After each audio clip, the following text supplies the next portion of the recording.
check this out. Bill Barr, the AG, the Attorney General for Donald Trump, and Mark Esper, his defense secretary, they came out on the attack. And the question is, these guys are fearful that just maybe this guy could win again. Otherwise, this concerted effort to really bring this guy down would not have been realized. But they're doing so far a great job. Where the hell have they been before?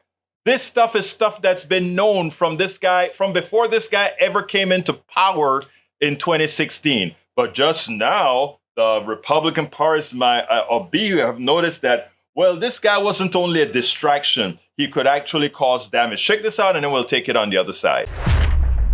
This is not a circumstance where he's the victim or this is government overreach. He provoked this whole problem himself.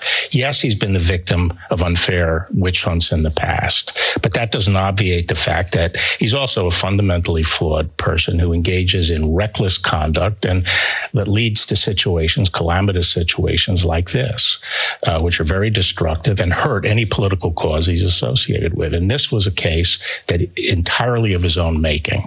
How strong is the special counsel's case on obstruction specifically?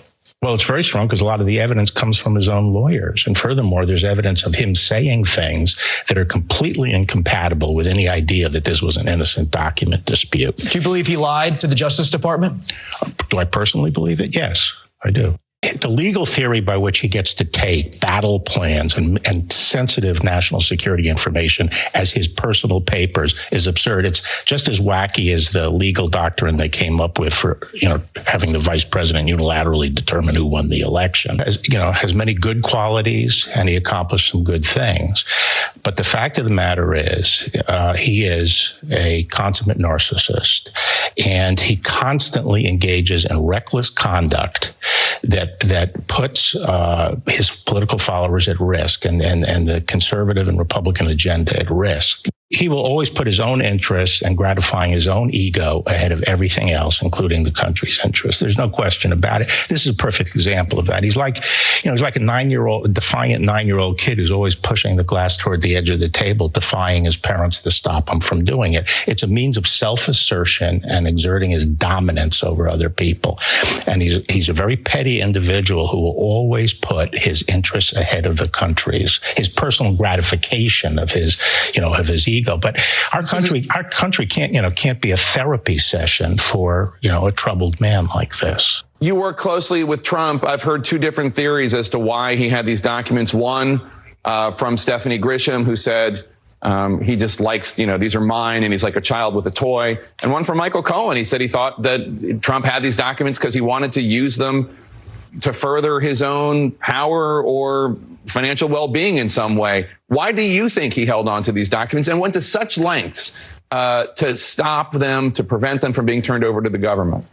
Yeah, look, I think both theories could be true and likely are true to some extent. Who knows? People have described him as a hoarder when it comes to these type of documents, but clearly it was unauthorized, illegal, and dangerous. Based on your experiences working with the Trump and the actions alleged in the indictment, do you think Trump can be trusted with the nation's secrets ever again? Well, based on his actions, again, if proven true under the indictment by the special counsel, no. I mean, it's just irresponsible action that places our service members at risk, places our nation's security at risk. You understand the seriousness of this better than I do. Why is it a risk to the nation's security to have these documents lying around at Mar-a-Lago?